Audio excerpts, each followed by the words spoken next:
What's up, guys? It is I, once again, Yusuf El Sened.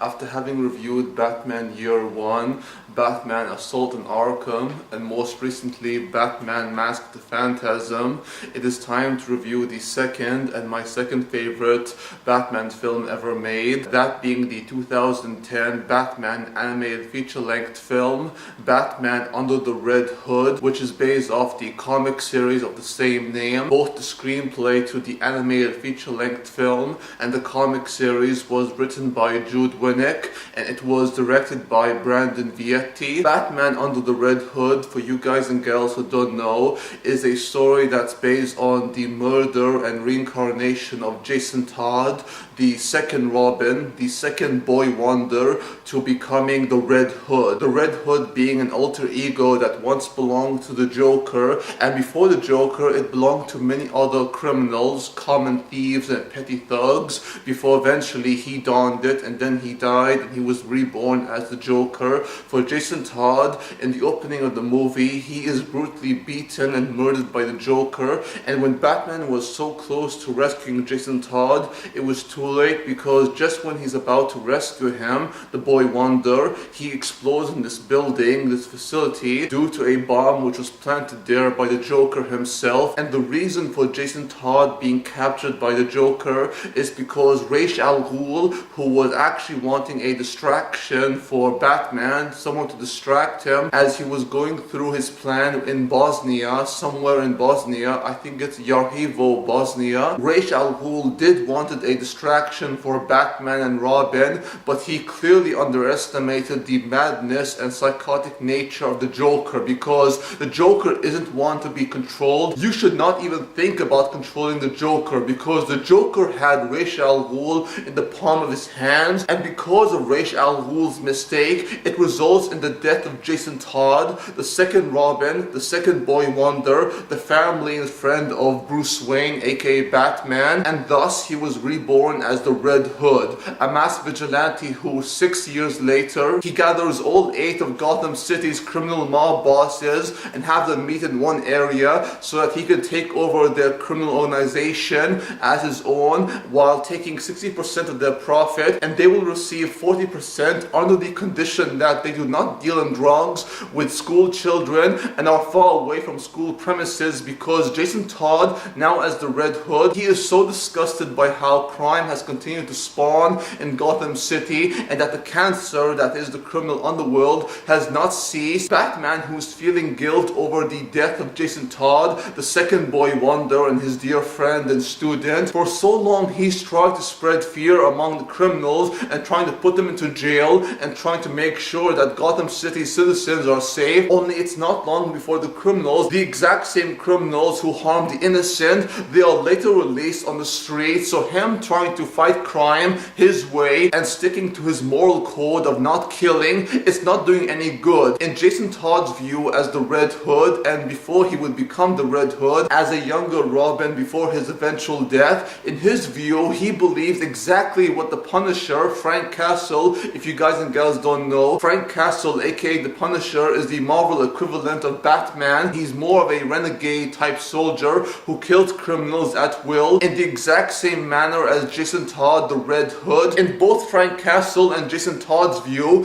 when they take criminals down their way, they stay down. And that's exactly what they are willing to do, to put a bullet through their skulls and to make sure they stay down, lie in the grave, the exact same grave where they put innocent down below, 6 feet under. I mentioned before that Bruce Wayne, aka Batman, feels guilt over the death of Jason Todd because of the fact that he wasn't able to arrive on time in the facility where the bomb was being planted and he couldn't save him. Only he does not realize the bigger picture. This is not about getting back at Batman. It's not just about Jason Todd proving as the Red Hood that he is the superior Batman and that he can become a far greater Batman than Batman himself, and that he is not Batman's greatest mistake. He is not his greatest failure. It's been stated so many times in the movie that Batman's greatest failure is Jason Todd, the second Robin, the second Boy Wonder, because as opposed to Dick Grayson, the first Robin, who is now known as Nightwing in the movie, he's great, but as opposed to Nightwing, aka Dick Grayson, Jason Todd did not have all the attributes of a Dick Grayson or eventually Tim Drake, who is the third Robin that would come after Jason Todd,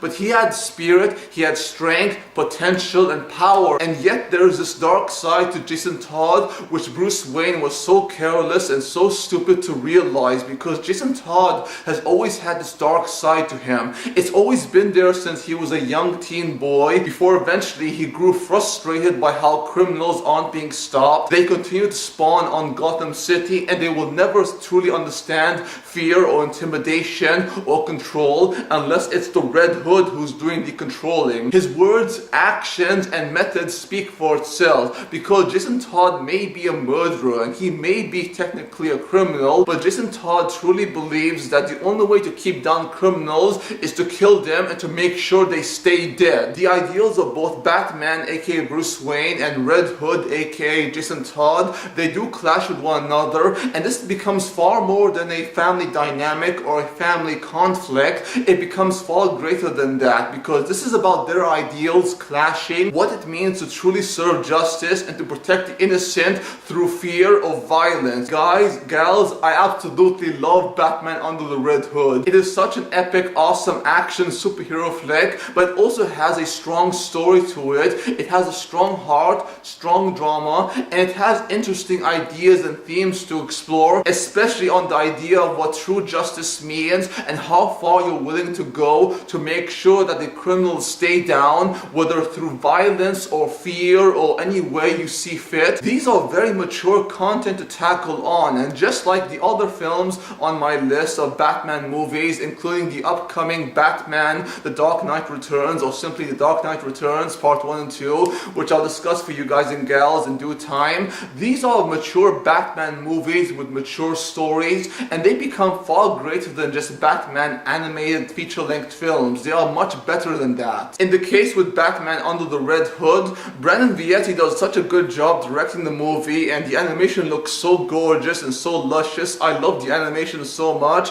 I love the writing by Judd Winick. It carries a lot of themes and ideas to explore, like I mentioned, and there is one particular scene in which Jason Todd, as the Red Hood, confronts Batman about his moral code and him not killing people, which I also find frustrating, to be honest. He answers this very question a lot of fangirls and boys have against Batman, who stuck by his moral code, not killing people, and Batman's response is just something that really caught me off guard, guys. I did not think that would be his initial response to Jason Todd's question. Why would he spare this maniac, this psychotic individual who's hurt their friends, killed thousands of people? Why would he keep this maniac alive, and why doesn't he just kill him with one simple bullet? And Batman's response to that is quite intriguing, and I do have a few issues with his statement on why he does not kill the Joker, or why he can't bring himself to do it, but that's a totally different video for a different time, and I'm going to discuss Batman's reason for not killing the Joker in a very different video. The story is so compelling, the writing is so good, the characters are so well written and so well defined, and the performances by everyone, from Bruce Greenwood, a Canadian veteran actor who voices Batman in this movie, Batman aka Bruce Wayne,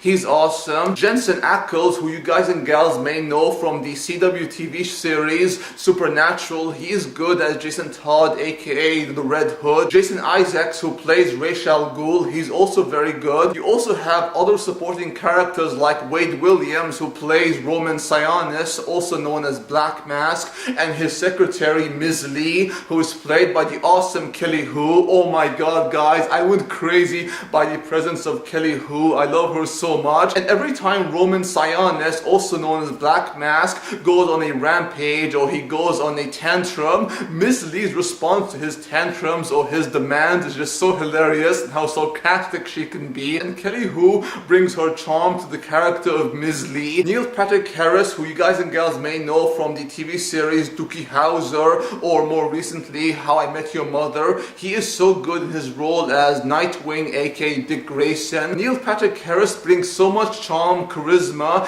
and humor to the character of Dick Grayson, aka Nightwing. I'm not sure about the actor who plays the Joker in this movie. I do know that his last name is DiMaggio. I totally forgot his last name, I'm not sure why, but he is so good at playing the Joker. He gives a more psychotic, sinister feel to the Joker. Mark Hamill's The Joker has always been my favorite of all time. I also love Troy Baker, who voiced the Joker twice or 3 times, I believe. But this actor, DiMaggio, he is so good at making the Joker feel truly psychotic, sinister, and downright crazy. And what's funny, guys, is that this actor who plays the Joker in the movie, he's actually the same guy who voiced Dr. Draken in the TV series on the Cartoon Network, Kim Possible. The Joker may have his charm, he may have his witty humor, but what he does to Jason Todd, it is truly unforgivable and so horrendous. I am so disgusted by what the Joker does to Jason Todd. I couldn't help but side with Jason and him wanting to kill the Joker, because honestly, guys, the Joker is a psychotic maniac who needs to be put down at some point. I don't know when, but he has to be put down. There is so much to say about Batman Under the Red Hood, Brandon Vietti's Batman Under the Red Hood. I'll leave that for you guys and gals to check out yourself. Do watch Batman Under the Red Hood. It's a really good movie. Thank you all for watching. Hope you enjoyed the video. If you did, please like, comment, subscribe if you wish, and do check out my gaming channel where I do Let's Play series, gaming content, all that kind of good stuff. Until next time, peace out, take care, adios, amigos, au revoir, and sayonara.